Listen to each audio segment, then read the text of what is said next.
Hey everyone, Peter Zeihan here, coming to you from a hotel with absolutely spectacular wallpaper.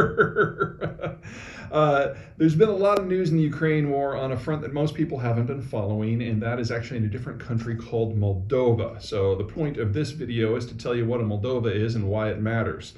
It is a small sliver of a country that's kind of a debris of empire.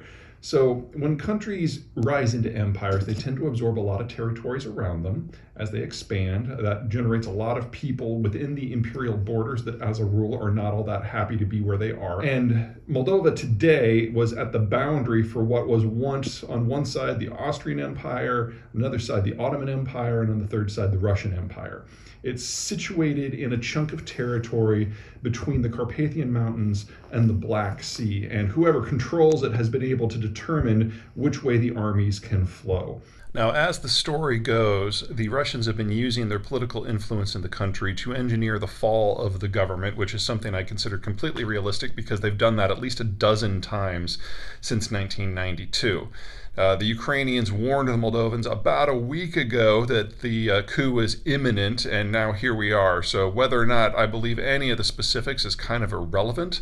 The Russians have always treated Moldova's politics as a bit of a training ground for their intelligence agency before they go into real countries like Germany for general manipulation. So for those of you who have been following me for a while now, you know that I view the Russian view of their own space as insecure because there are these 9 major access points. And the Russians feel that unless they can secure all of them militarily and put some troops as a military footprint to dissuade attacks in each and every one of them, that they will never feel secure. And unfortunately for Ukraine, Ukraine's on the road to 2 of them. One of those is today's Moldova. It's called the Bessarabian Gap in history, and it has been the site of any number of conflicts between European powers, Turkish powers, and Russian powers. Now, this was all part of the Soviet Union proper, not the empire, the Union itself, until the breakup in 1992. And in that year, Russia launched one of its first post-Soviet military missions in order to break up Moldova. So there's a thin sliver called Transnistria, which is the eastern edge of Moldova that has basically declared independence, and with Russian sponsorship has been able to maintain that independence ever since 1992. And there is a military garrison of Russian troops actually stationed in Transnistria to make sure it doesn't fall to Moldova in general. Now, the Russians have always maintained a strong presence in the country, and not just in terms of troops. They have worked repeatedly to make sure that the government of Moldova is as non-functional as possible, because they would much rather have a Russian-influenced weak statelet between them and the European space than anyone with any sort of independent opinions.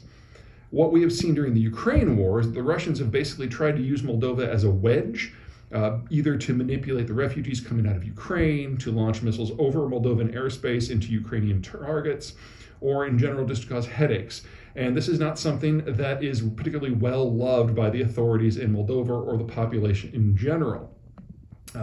And from the Russian point of view, this is all non-negotiable, just as they would never accept anything less than a full Ukrainian surrender so they can get to those physical gaps. Moldova is one of those physical gaps. And so if we do get into a situation where Ukraine falls, Moldova is absolutely going to be the next target because it's not in the EU. It's not in NATO. It's a country of only 4 million people, and the Russians have deliberately kept it economically and politically non-functional for 30 years. The only other scenario, of course, that's worthy of consideration is what happens if the Ukrainians win, in which case you should expect Ukrainian and maybe even NATO military action against those Russian troops in Transnistria to eject them and to formally fold Moldova into the European and the NATO family of countries. You would probably expect to see Moldova be able to qualify for membership on both organizations a lot sooner because the territorial dispute they have is internal as opposed to with the Russians. And this is a country that is an order of magnitude smaller in population and like 1/20th the physical size of Ukraine. In addition, the Moldovans are a derivation of Romanians, both in terms of ethnicity and language. So relations between those 2 countries could actually push in the direction of integration into a single country. And since Romania is already in the EU and NATO, that would allow NATO and the EU to expand with not actually expanding. Anyway, so two wildly different forecasts based on what happens with Ukraine. And that's where we are. All right. See you guys next time.